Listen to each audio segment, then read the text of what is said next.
അങ്ങനെ ഈ വർഷത്തെ ആദ്യത്തെ നോമ്പാണല്ലേ ഇന്ന് നോമ്പ് തുറക്കാൻ എന്തുണ്ടാക്കും എന്നുള്ളത് അധികമൊന്നും ആലോചിക്കാൻ വേണ്ടി നിന്നിട്ടില്ല. ഡ്യൂട്ടി കഴിഞ്ഞ് വരുമ്പോൾ തന്നെ മനസ്സിൽ മെനു ഉണ്ടാവും ഇന്ന് എന്താക്കണം എന്നുള്ളത്. നോമ്പ് തുടക്കമായതുകൊണ്ട് തന്നെ ഇന്ന് സമൂസ തന്നെ ആയിക്കോട്ടെ എന്ന് വിചാരിച്ചു. അങ്ങനെ ചിക്കൻ സമൂസയും നൈസ് പത്തിരിയും ചിക്കൻ കറി ആക്കാന്നുള്ള പ്ലാനിലായിരുന്നു. അങ്ങനെ ഞാൻ വന്ന ഉടനെ തന്നെ സമൂസയ്ക്ക് വേണ്ടിയിട്ടുള്ള മസാല റെഡിയാക്കി എടുത്തു. പിന്നെ പത്തിരിയിലേക്കുള്ള ചിക്കൻ കറി റെഡിയാക്കാൻ തുടങ്ങി. ഫസ്റ്റ് നോമ്പിന് ബാങ്ക് കൊടുക്കുന്ന സമയത്തേക്കൊക്കെ ആക്കിയെടുക്കുക എന്ന് പറയുന്നത് ഒരു ടാസ്ക് തന്നെ.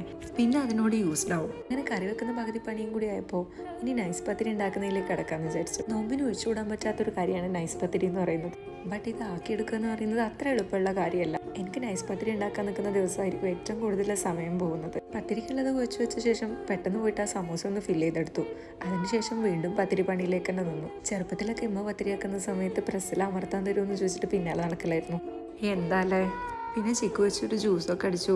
അതിൻ്റെ ഇടയിൽ ഞാൻ പത്തിരിയൊക്കെ ചുട്ടെടുത്തു കേട്ടോ. ഈ വറുത്തരച്ച കോഴിക്കറിയും പത്തിരിയും കോമ്പിനേഷൻ ഇഷ്ടമല്ലാത്ത ആരെങ്കിലും ഉണ്ടോ? ഇത് ശരിക്കും വല്ലാത്തൊരു കോമ്പിനേഷൻ തന്നെയല്ലേ. പിന്നെ ഈ ഉണ്ടാക്കുന്ന ഐറ്റം ഇത് ഞങ്ങൾ നോമ്പിന് മാത്രമേ ഉണ്ടാക്കാറുള്ളൂ. അതെ, തരിക്കഞ്ഞി തന്നെ. ഇതെന്തോ നോമ്പിന് മാത്രമേ കുടിക്കാൻ തോന്നാറുള്ളൂ.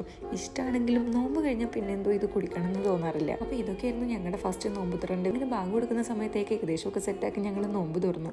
പിന്നെ ബാക്കിയൊക്കെ എടുക്കാൻ ഞാൻ ആ ക്ഷീണത്തിൽ വിട്ടുപോയി കേട്ടോ.